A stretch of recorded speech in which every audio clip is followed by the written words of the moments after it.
And then it's necessary to begin to look at how you can unbond yourself from your past wounds. The inclination to bond to our wounds rather than move past them traps us in a constant state of feeling unworthy.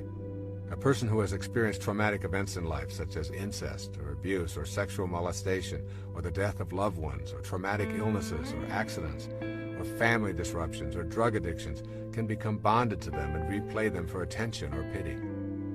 Very often the tale of these woes is told with a sort of urgency for the listener to know how horrible the wounding was and still is. The ego uses this energy as a power play in individual and group situations to encourage discussion of one's struggle to survive the wounding. This can keep individuals from advancing spiritually and reinforce the image of themselves as unfortunate.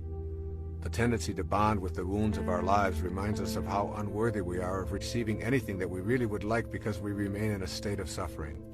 The more these painful stories are recalled and repeated, the more we are guaranteed of not attracting our desires. Notice your body when it is wounded. An open wound actually closes up quite quickly.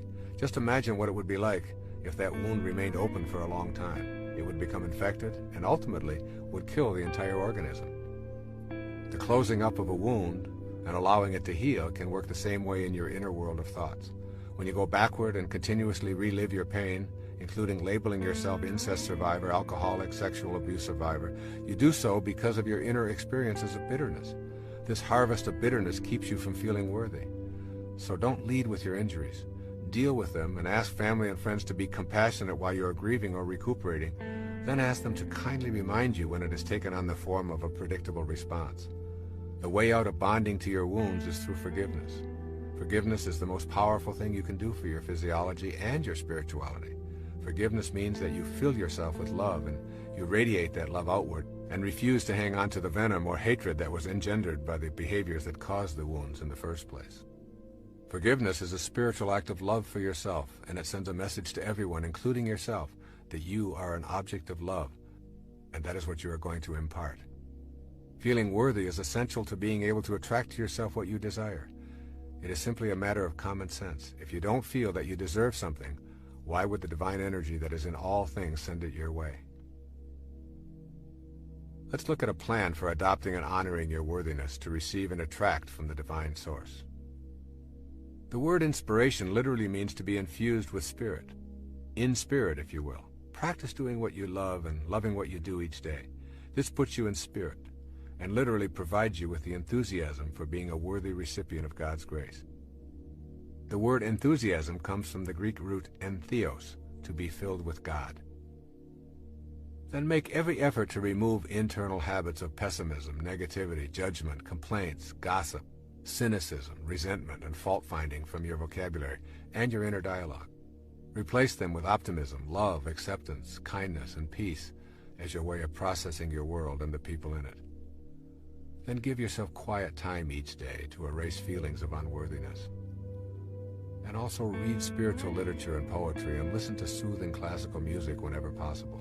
I have found that simply reading the poetry of Walt Whitman or Rabindranath Tagore or Rumi puts everything into a more sacred perspective for me. This beautiful poem from Khalil Gibran's The Prophet is an example of such literature. Pay particular attention to the words, "Your hearts know in silence the secrets of the days and nights," and "For the soul walks upon all paths." Here's Khalil Gibran on self-knowledge. And a man said, "Speak to us on self-knowledge." And he answered, saying, "Your hearts know in silence the secrets of the days and nights, but your ears thirst for the sound of your heart's knowledge. You would know in words that which you would have always known in thought. You would touch with your fingers the naked body of your dreams. And it is well you should.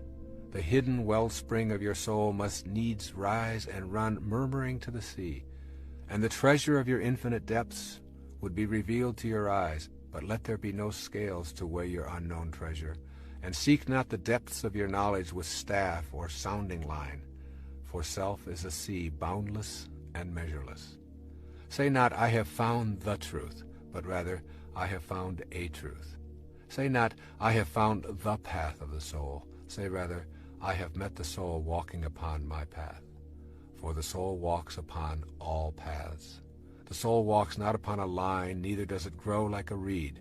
The soul unfolds itself like a lotus of countless petals. Allow yourself to be surrounded by things of beauty as much as possible.